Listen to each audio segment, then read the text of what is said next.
La Tierra y la tectónica de placas. El estudio del interior de la Tierra, por métodos directos o por métodos indirectos. Métodos directos. Se fundamentan en el análisis de los materiales obtenidos mediante perforaciones o sondeos. Gracias a los datos obtenidos en estos sondeos, se conoce la composición de las rocas de la corteza terrestre. En la península de Kola, en Rusia, se realizó la perforación más profunda, hasta 13 kilómetros, muy poco comparada con los 6.371 kilómetros que nos separan del centro de la Tierra. También se obtiene información de perforaciones petrolíferas hasta los 7 kilómetros de profundidad y de minas hasta los 3 kilómetros, y de los pozos en busca de agua hasta 1 kilómetro de profundidad, que son muy numerosos, por lo que aportan mucha información. Métodos indirectos. Se basan en el estudio y análisis de las propiedades geofísicas de la Tierra. Análisis de los meteoritos. Se cree que los asteroides son fragmentos de planetas destruidos y que nos aportan información sobre su composición química, que se supone era similar a la de la Tierra. Cuando un asteroide precipita contra la Tierra, se denomina meteorito. Estos se clasifican en sideritos o meteoritos de hierro, que son los formados en un 80 o 90% de hierro, y el resto es níquel, y que corresponderían a nuestro núcleo. Siderolitos o meteoritos rocosos con hierro son los formados por silicatos y masas metálicas de hierro y níquel que reflejarían nuestro manto inferior. Y los meteoritos rocosos, que son los formados por silicatos de sodio, potasio y calcio, como la mayor parte de las rocas que constituyen la corteza terrestre.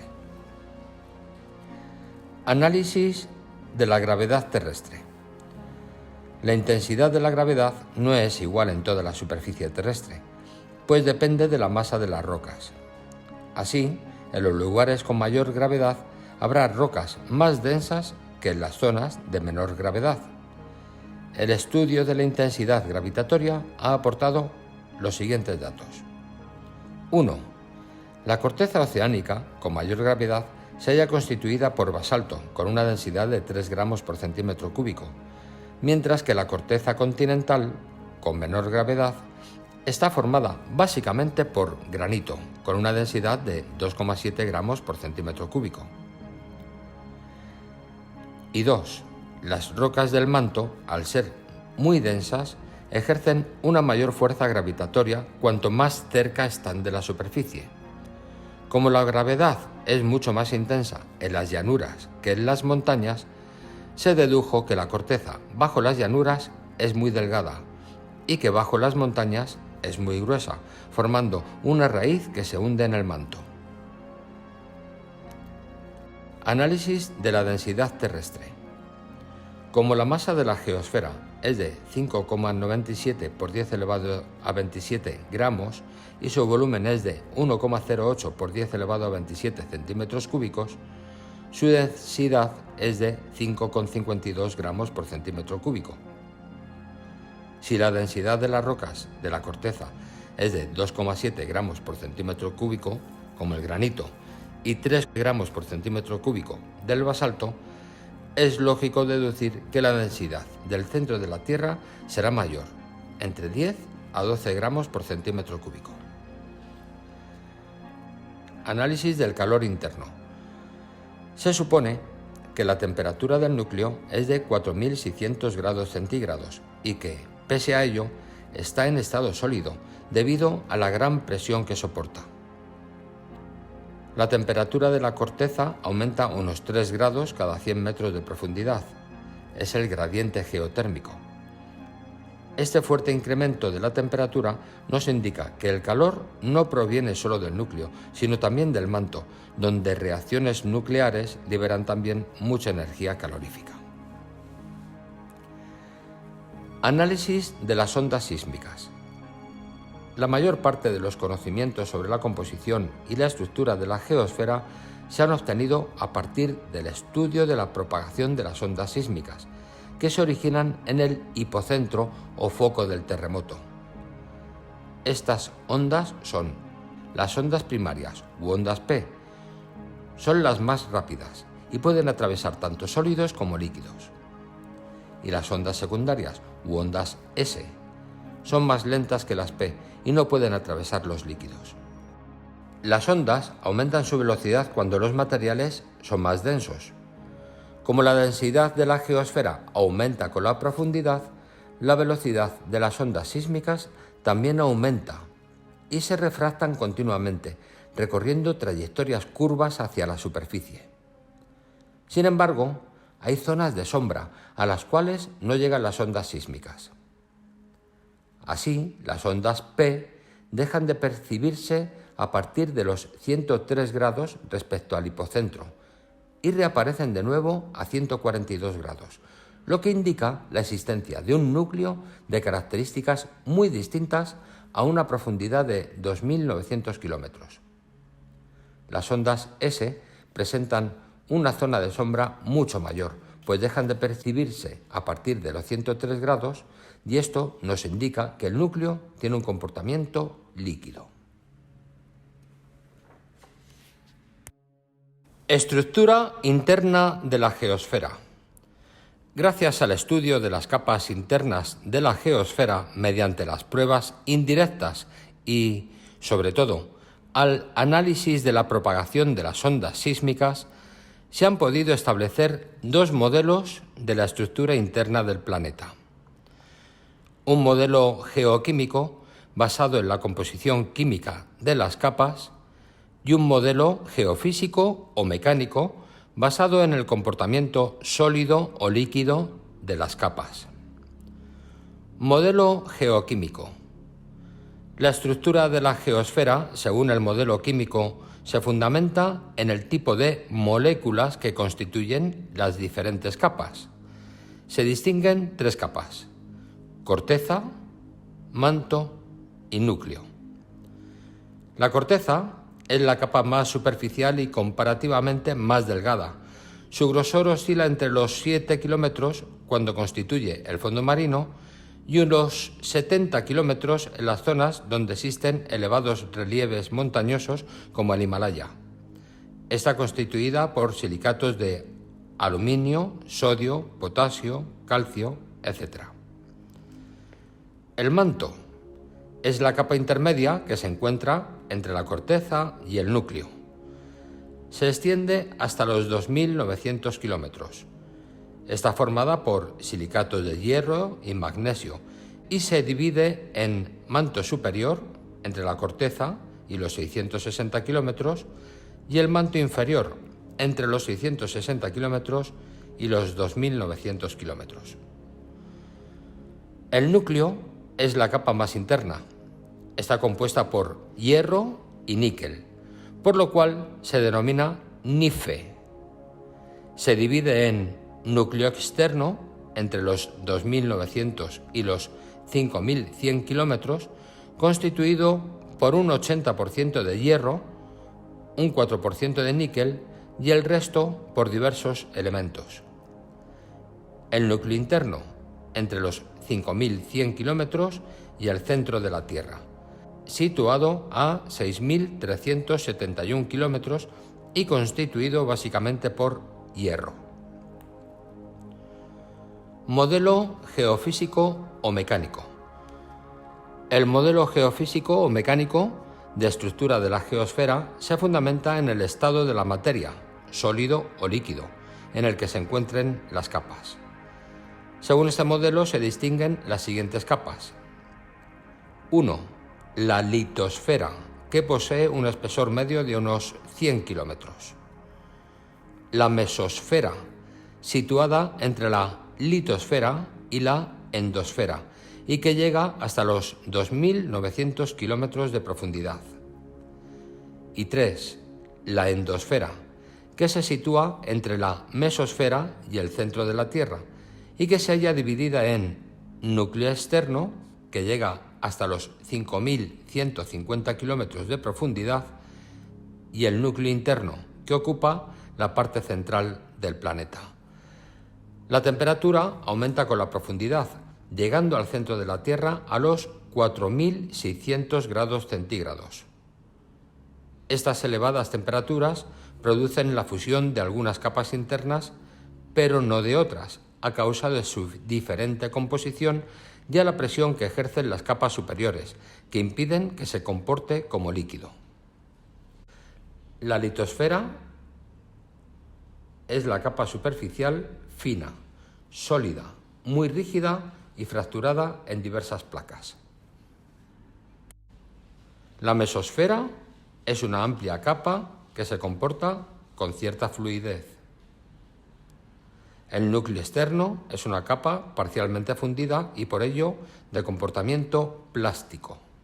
Y el núcleo interno es el centro sólido de la Tierra.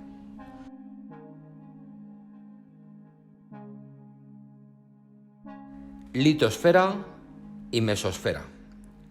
Según el modelo geofísico, las dos capas más superficiales son la litosfera y la mesosfera. Sus propiedades permiten la actividad geológica superficial. La litosfera es la capa superficial de la Tierra, de un comportamiento sólido y rígido. Está constituida por la corteza y la parte más externa, que es sólida, del manto superior, denominado manto residual. Tiene un grosor medio de 100 kilómetros, oscilando entre unos pocos kilómetros en los océanos y los 250 kilómetros en los continentes. La litosfera se encuentra dividida en fragmentos que reciben el nombre de placas tectónicas, que flotan sobre la mesosfera y se mueven empujadas por corrientes de convección. Las fricciones y los choques entre las placas generan terremotos, volcanes y cordilleras montañosas que presentan gran cantidad de pliegues y fallas. La mesosfera es la capa sólida con capacidad de fluir que hay bajo la litosfera. Su parte inferior se sitúa sobre la capa D existente entre el manto y el núcleo.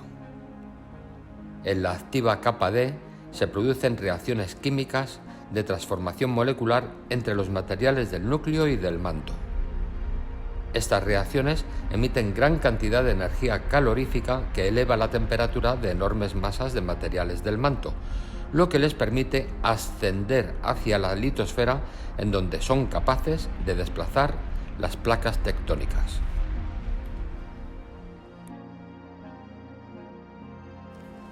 La deriva de los continentes. En el año 1915, Alfred Wegener publicó el libro El origen de los continentes y de los océanos, en el que presentaba la hipótesis de la deriva de los continentes. Planteaba que hace 200 millones de años existía un único supercontinente, Pangea, y que estaba rodeado por un único océano, Pantalasa. Posteriormente, Pangea se fragmentó en continentes más pequeños que fueron derivando hasta las posiciones que ocupan en la actualidad. Para defender esta hipótesis, Wegener aportó las siguientes pruebas. Pruebas geográficas. Se basan en la coincidencia de los contornos de los continentes y las plataformas continentales que, a pesar de estar bajo el mar, son parte del continente. Pruebas geológicas. Se fundamentan en la coincidencia de estructuras geológicas, es decir, cordilleras, valles fluviales, etc., situadas en continentes alejados, que, al acoplarse entre sí, se constata que antiguamente estaban unidas. Pruebas paleoclimáticas. Se basan en zonas que tienen climas diferentes, pero que en épocas pasadas compartían un mismo clima. Y las pruebas paleontológicas. Se basan en la existencia de restos fósiles de un mismo organismo en continentes que actualmente están alejados y separados por un océano. Para explicar la deriva continental, Wegener planteó que los continentes estaban formados por silicatos de aluminio, SiAl, y que flotaban sobre una capa de silicatos de magnesio, SiMa, más densa y de naturaleza semisólida, capaz de permitir los desplazamientos de los continentes. La hipótesis de la deriva de los continentes fue rechazada, ya que no explicaba cómo se fragmentó Pangea y qué fuerza movió los continentes hasta su posición actual.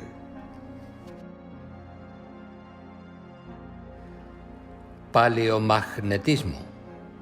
La Tierra actúa como un inmenso imán, ya que induce un campo magnético con un polo norte y un polo sur magnéticos fácilmente detectables con una brújula. La magnetita, Fe3 o 4, como su propio nombre indica, es un mineral que tiene propiedades magnéticas y, por ello, sus cristales se orientan según el campo magnético terrestre. En el seno de los magmas hay pequeños cristales de magnetita que se mueven desordenadamente debido al calor. Cuando el magma se enfría, se origina una roca ígnea en cuyo interior los cristales de magnetita se disponen orientándose según el campo magnético terrestre. El magnetismo fósil o paleomagnetismo es el estudio de la orientación de los cristales de magnetita en las rocas magmáticas formadas hace millones de años, lo que nos ha permitido descubrir que, a lo largo de la historia de la Tierra, se han producido inversiones en la orientación del campo magnético terrestre. Se denominan periodos de polaridad magnética normal, como la que tenemos en la actualidad, cuando el polo norte magnético coincide con el polo norte geográfico. Las rocas magmáticas formadas durante este periodo presentan sus cristales de magnetita orientados hacia el polo norte geográfico. Reciben el nombre de periodos de polaridad magnética invertida aquellos en que el polo norte magnético se sitúa en el polo sur geográfico. Las rocas formadas en este periodo presentan sus cristales de magnetita orientados hacia el polo sur geográfico.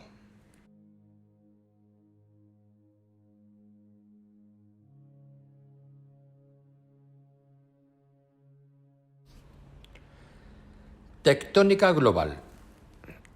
La teoría de la tectónica de placas o tectónica global propone que la litosfera se halla dividida en fragmentos que reciben el nombre de placas tectónicas. Estas placas flotan y se mueven sobre la mesosfera empujadas por las corrientes de convección o masas de magma que se mueven en esta capa.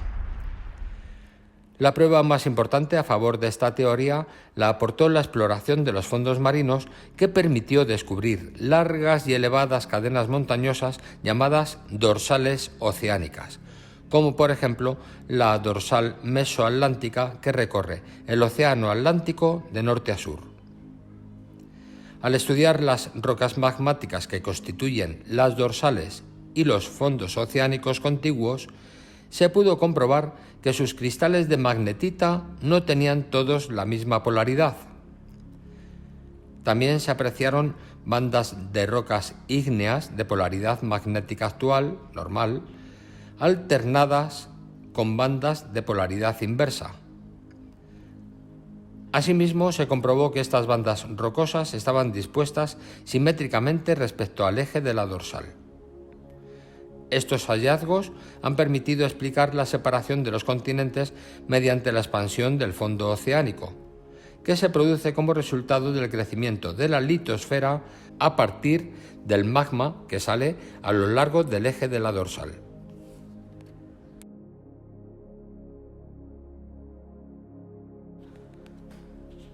Placas tectónicas. La litosfera es la capa sólida y externa de la Tierra, situada sobre la mesosfera.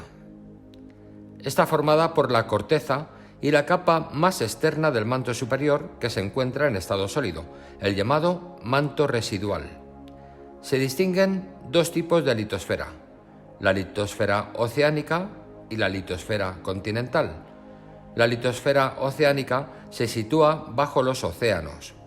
Está formada por corteza basáltica u oceánica y manto residual. Tiene un grosor medio de 65 kilómetros. La litosfera continental es la que constituye los continentes y las plataformas continentales. Está formada por corteza granítica o continental y manto residual. Su grosor puede llegar a los 250 kilómetros. La litosfera se halla dividida en varios fragmentos, las placas tectónicas, que se pueden clasificar en placas oceánicas o placas mixtas. Las placas oceánicas son las que están formadas exclusivamente por litosfera oceánica y las placas mixtas son las que presentan sectores de litosfera oceánica y sectores de litosfera continental. Actualmente, la litosfera se encuentra dividida en 8 grandes placas y un número algo mayor de pequeñas placas. Las placas tectónicas se comportan como fragmentos rígidos que, empujados por las corrientes de magma de la mesosfera, se mueven chocando, rozando entre sí o alejándose unas de otras. Las velocidades de desplazamiento son muy lentas y pocas veces superan los 10 centímetros al año. El movimiento de las placas y el contacto entre ellas da lugar a 3 tipos de márgenes, límites o bordes de placa: constructivos, destructivos y pasivos.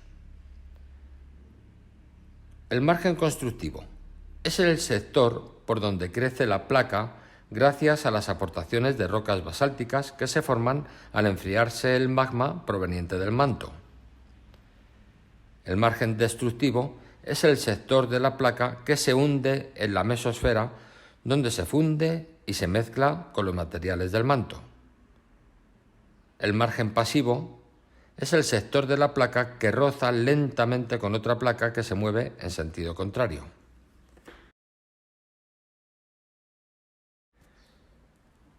Las dorsales oceánicas y el Valle del Rift. Las dorsales son inmensas cordilleras de hasta 3.000 metros de altura y 1.500 kilómetros de anchura que recorren longitudinalmente el fondo de los océanos. Están divididas por un valle central alargado y estrecho que recibe el nombre de rift. Se trata de una fosa tectónica originada por el hundimiento del terreno al romperse en bloques que descienden de nivel, fallas directas. La fosa tectónica está provocada por las corrientes de magma procedentes del manto, que al no poder salir fluyen en sentidos opuestos bajo la placa hasta agrietarla y dividirla en 2 placas, provocando el hundimiento del terreno a lo largo de la fractura por la que sale el magma, provocando erupciones. El magma, al enfriarse, origina rocas basálticas que se unen a las placas que se forman en este lugar haciéndolas crecer. Por tanto, el eje central de las dorsales es la zona de formación de litosfera de tipo oceánico y, por ello, del crecimiento y expansión del fondo oceánico. Es el lugar donde se forman, crecen y se separan en sentidos opuestos las 2 placas tectónicas. Etapas del nacimiento de una expansión de un océano. Primera etapa.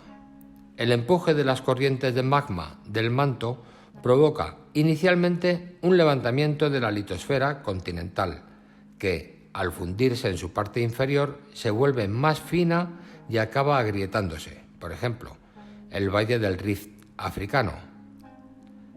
Segunda etapa.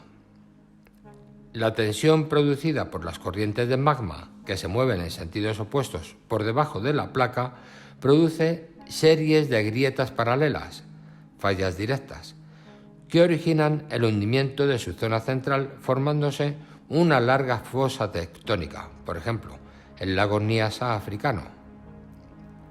Tercera fase.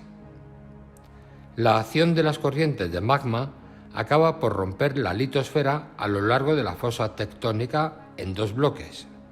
La depresión creada va acumulando agua, originando lagos o mares alargados, por ejemplo, el Mar Rojo. Y cuarta etapa. A lo largo del rift, el magma que surge se enfría y origina rocas basálticas que permiten la formación de litosfera de tipo oceánico, cuyo crecimiento continuado hace que el fondo oceánico continúe expandiéndose, lo cual provoca el alejamiento de los bloques continentales y el crecimiento del mar que los separa, por ejemplo, el Océano Atlántico. El Valle del Rift o Rift Valley. El este de África se halla surcado por una larga depresión, el Valle del Rift. Esta inmensa fosa tectónica está actualmente creciendo varios centímetros por año y se cree que acabará dividiendo África en dos partes.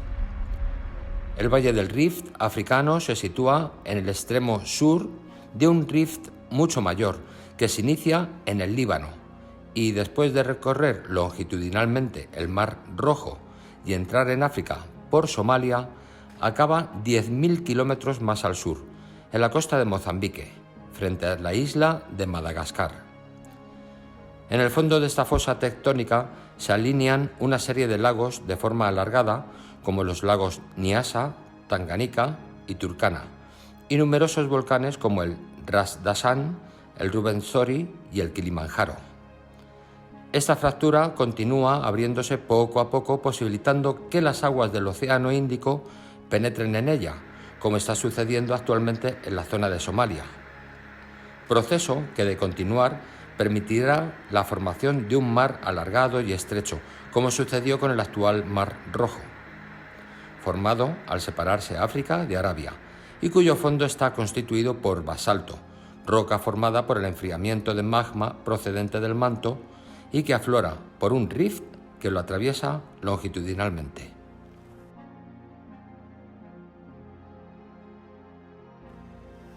Colisión de placas. Del mismo modo que en las dorsales se produce un crecimiento continuo de las placas tectónicas, existen otras zonas del planeta donde se produce una destrucción progresiva de las placas. Esto es lo que sucede en las zonas de subducción, donde al chocar dos placas, una de ellas se funde debajo de la otra y penetra en el manto. Eso es la subducción. Allí sus materiales se funden y pasan a formar parte del manto y en ocasiones parte del magma originado asciende y forma volcanes. Las zonas de colisión entre placas suelen ser regiones que presentan frecuentes terremotos, erupciones volcánicas y la formación de nuevas cadenas montañosas. Según los tipos de litosfera que colisionan, se distinguen tres tipos de contacto entre placas. 1. Colisión de un sector de litosfera oceánica con un sector de litosfera continental. 2. Colisión de dos sectores de litosfera oceánica. Y 3. Colisión de dos sectores de litosfera continental. Vamos a ver la primera. La colisión de un sector de litosfera oceánica con un sector de litosfera continental. Cuando un sector de litosfera oceánica colisiona con otro sector de litosfera continental, se produce una subducción, en donde la litosfera oceánica, al ser más densa, 3 gramos por centímetro cúbico, se inclina hacia abajo y se introduce por debajo de la continental, que es de menor densidad, 2,7 gramos por centímetro cúbico, y que por tanto tiende a mantenerse encima. El avance de la litosfera oceánica es frenado por el rozamiento con la otra placa. La resistencia al movimiento va acumulando tensión en la zona hasta que la placa logra vencerla y avanza bruscamente, originando un terremoto o un maremoto. La inclinación de la litosfera oceánica al hundirse origina depresiones o fosas submarinas que pueden alcanzar entre 8 y 12 kilómetros de profundidad. El avance de la litosfera oceánica provoca la acumulación y plegamiento de los sedimentos depositados entre las dos placas, llamados prismas de acreción, que pueden llegar a formar inmensas cordilleras. Cuando la litosfera oceánica alcanza una profundidad de unos 150 kilómetros, la temperatura funde parte de los materiales que arrastra, formando masas de magma que ascienden a través de la corteza hacia la superficie, donde pueden originar erupciones volcánicas.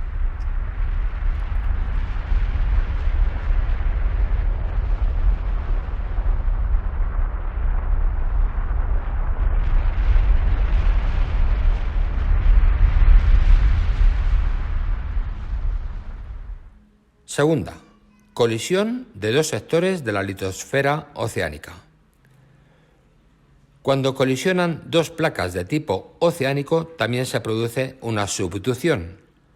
Una de las placas se inclina y se desliza por debajo de la otra, penetrando en el manto. En estas zonas también se produce una intensa sismicidad y vulcanismo.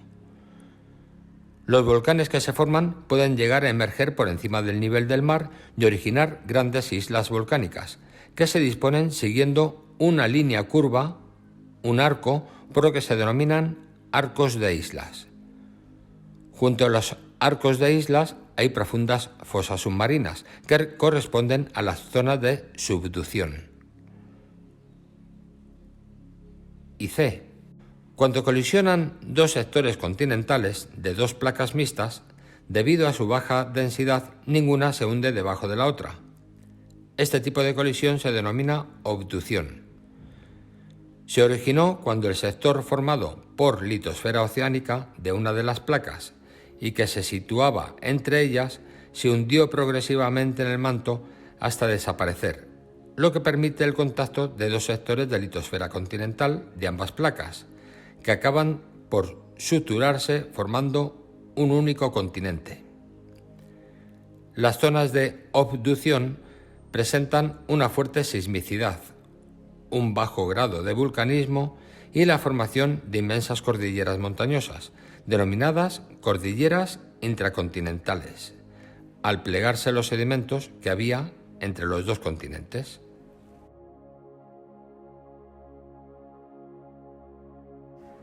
Las fallas transformantes. Las fallas transformantes son las zonas en las que se produce un rozamiento lateral entre dos placas contiguas que se mueven en sentidos opuestos. El fuerte rozamiento que se produce entre estas placas impide muchas veces un avance suave y continuado. Cuando las tensiones acumuladas son muy elevadas, se supera la fuerza de rozamiento y las placas avanzan bruscamente, lo que provoca fuertes terremotos. Las fallas transformantes son muy abundantes en las dorsales oceánicas, a las cuales cortan perpendicularmente, por lo que estas cadenas montañosas submarinas no forman una estructura continua.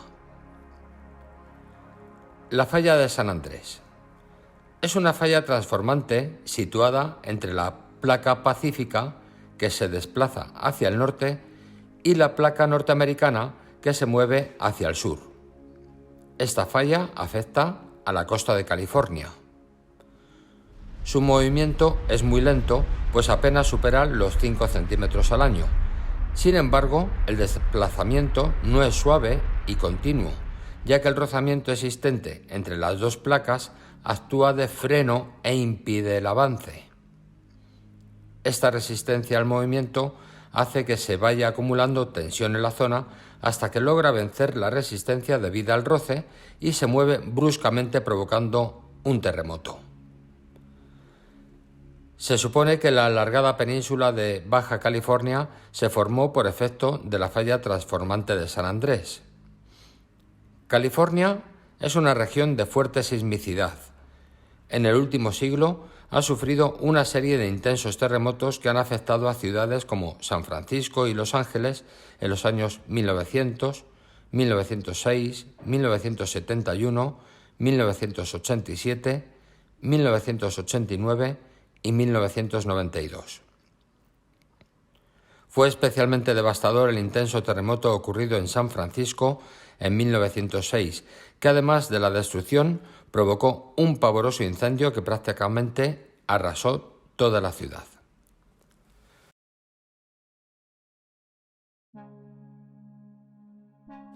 Distribución de terremotos y volcanes. Distribución de los volcanes. Los volcanes se distribuyen siguiendo los límites de las placas. En los márgenes constructivos de las placas, rift, se producen volcanes fisurales, en los que, a lo largo de la fractura que separa las placas, mana lava básica muy fluida que al enfriarse origina mantos de oscuro basalto. En los márgenes destructivos de las placas, en la subducción, se originan volcanes puntuales que presentan la típica forma cónica y que libera un magma que se ha ido modificando al atravesar la corteza continental. El enfriamiento de este magma origina rocas volcánicas de color claro, de tipo andesítico. Hay que destacar el llamado Cinturón de Fuego del Pacífico, formado por un elevado número de volcanes, la mayoría de ellos en actividad. Distribución de los terremotos. Las áreas de riesgo sísmico elevado también coinciden con los límites de placa. En los bordes constructivos y en los bordes pasivos, en donde la litosfera no supera los 60 kilómetros de espesor, los terremotos son poco intensos y sus hipocentros se sitúan cerca de la superficie. En los bordes destructivos, los terremotos son más intensos y sus hipocentros pueden distribuirse desde los 5 kilómetros hasta los 700 kilómetros de profundidad. Los hipocentros de las zonas de subducción determinan un plano que coincide con la placa que se hunde y que recibe el nombre de plano de Benioff.